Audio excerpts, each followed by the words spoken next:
Nos falta ahora un último tema que también puede ser un poco latoso.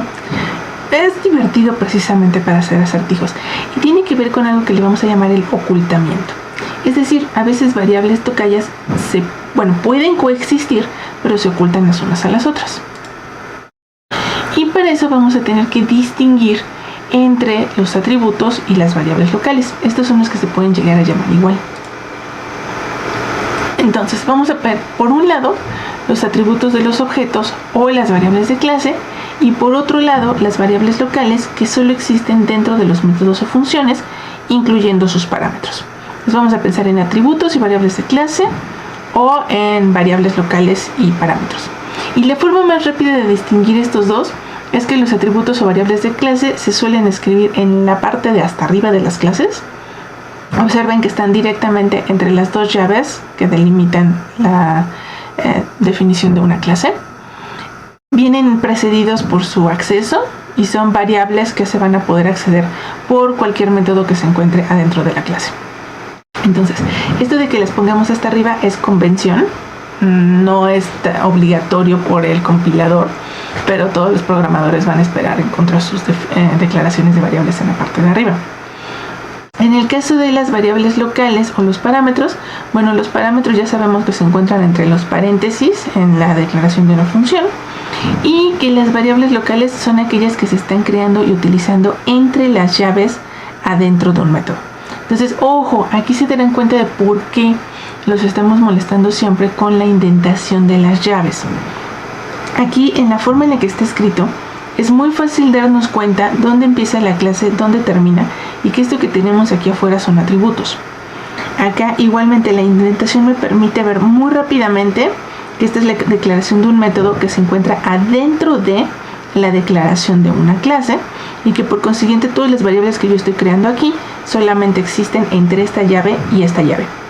Por eso todo el contenido tiene que ir un poco más adentro que donde se empezó y terminó la declaración del método. Si no hacen eso, con este tema del ocultamiento se van a hacer unas bolas espantosas. Necesitamos saber de dónde a dónde existe una variable y por cuánto tiempo. Entonces, vamos a decir un poco más de detalle cuál es la diferencia entre atributos de objetos y variables de clase. Los atributos de los objetos son los que se declaran poniendo el tipo, el nombre de la variable, y usualmente precedido por su acceso, que como decíamos tenemos que acostumbrarnos a que va a ser privado, a menos que alguien justifique lo contrario. Cada objeto tiene una copia de esos, y son precisamente los que veíamos hace un momento adentro de las burbujitas. Entonces cada objeto va a tener uno de estos y se encuentran en el montículo adentro de su respectivo objeto. Bien, ¿qué más?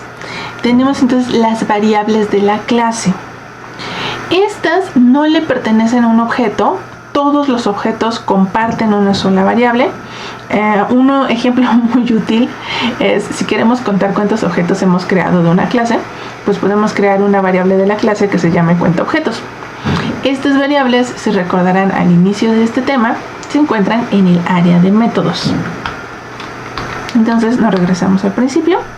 Esta parte que dice área de métodos, esto que se le llama campus, es precisamente estas variables que hay una sola por clase, y por eso no necesitamos ponerlas en el montículo. En el montículo son las que se repiten por cada objeto. La que comparten todos los objetos se va a encontrar adentro del código de su clase en el área de métodos. Bien, entonces así ya podemos distinguir entre las variables de clase y los objetos. La característica que nos dice la sintaxis de Java es que las variables de clase van precedidas por la palabra static. Bueno, no es coincidencia que los métodos que no le pertenecen a los objetos, sino que le pertenecen a toda la clase, como los que utilizábamos en programación estructurada, pues también se llaman static. Bien, ahora en lo que se refiere a variables locales, pues creo que ya se dijo todo, ¿no? Los parámetros son los que van entre paréntesis, las variables locales son las que se declaran entre las llaves de una función. Para entender entonces ahora a detalle cómo funciona bien el ocultamiento y dónde se pueden declarar variables, dónde son visibles y dónde no, donde ya dejan de existir, tenemos que entrar un poco más en detalle en lo que son los bloques en Java.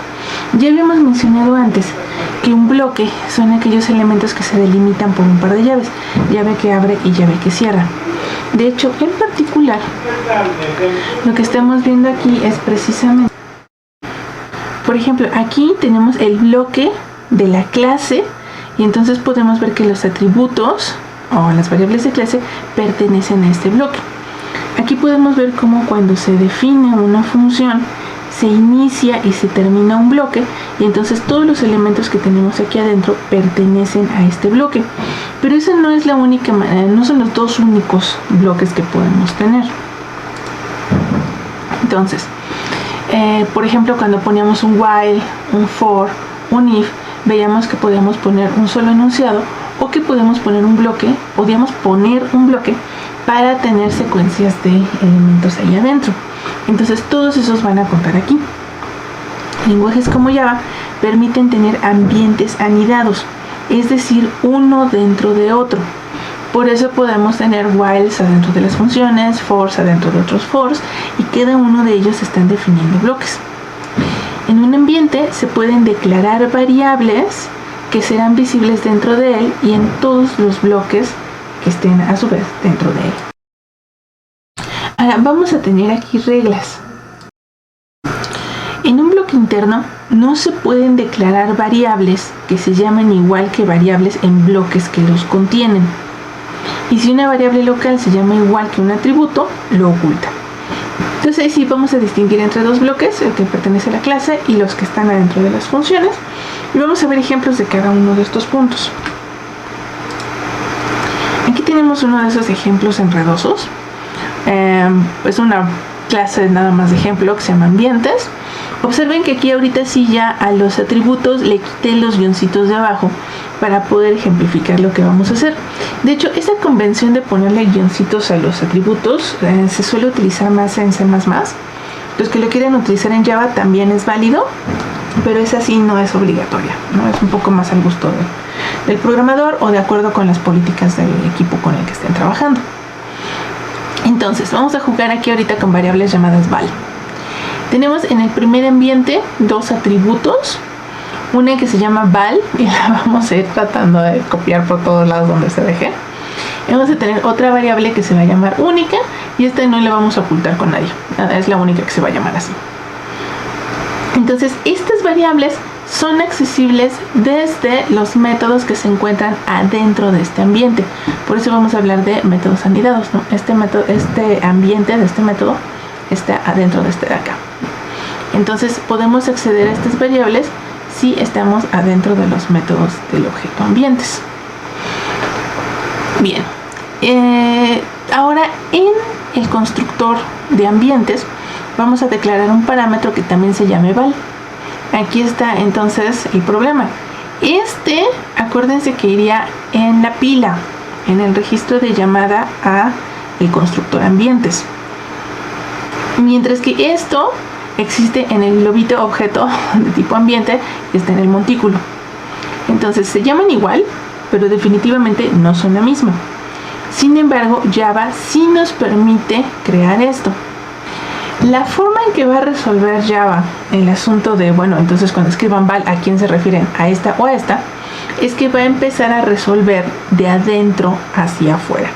Va a empezar buscando en el ambiente más interno y se va a ir saliendo poco a poco. Entonces, si yo aquí escribo que quiero que me impriman cuánto vale la variable val, lo primero que va a hacer Java es buscar una variable local que se llame val. En este caso hay un parámetro que se llama val y por consiguiente este es el que va a imprimir. Y ya no va a poder ver al atributo val que está acá afuera. Simplemente para probar qué es lo que está pasando, aquí le podemos cambiar el valor. A lo mejor aquí nos mandaron un 8, nosotros le asignamos un 1. Si lo volvemos a imprimir, entonces observemos que otra vez, para decidir a qué variable val le asignen 1, va a empezar a buscar de adentro hacia afuera y entonces la variable que se va a ver modificada va a ser esta, no esta. De hecho, observen que esta es una cadena, ¿no? Entonces no le podría asignar un 1. Lo que vamos a ver aquí es precisamente que la variable que fue modificada es la que se utilizó como parámetro. O sea que sí, pueden perder los valores de los parámetros que les dieron si se les ocurre cambiarle el valor a esta, ¿eh? Bien, pero entonces, ¿qué sucede si de pronto yo estoy adentro de este código y necesito acceder a la variable de acá afuera? Bueno, la forma que nos permite hacer eso es utilizar al parámetro this. Acuérdense que this es un parámetro implícito de Java que contiene la dirección del objeto con el que estamos mandando llamar a un método. En este caso, como se trata del constructor, this tiene la dirección del objeto que acabamos de crear. Entonces, a través de este y del operador punto, puedo acceder al atributo y ahora sí, si yo les pido que me impriman el valor de val, va a aparecer la cadena hola. Entonces, cuando tengamos una variable local que se llame igual que un atributo, si utilizamos nada más la variable, pues va a ser la local. Si queremos referirnos al atributo, entonces vamos a necesitar utilizar a this para poder desambiguar de cuál es de la que estamos hablando. Ahora, si de pronto nosotros queremos una variable que es un atributo, pero no está oculta con nadie por acá, no tiene tocayos, simple y sencillamente puedo hacer referencia a ella.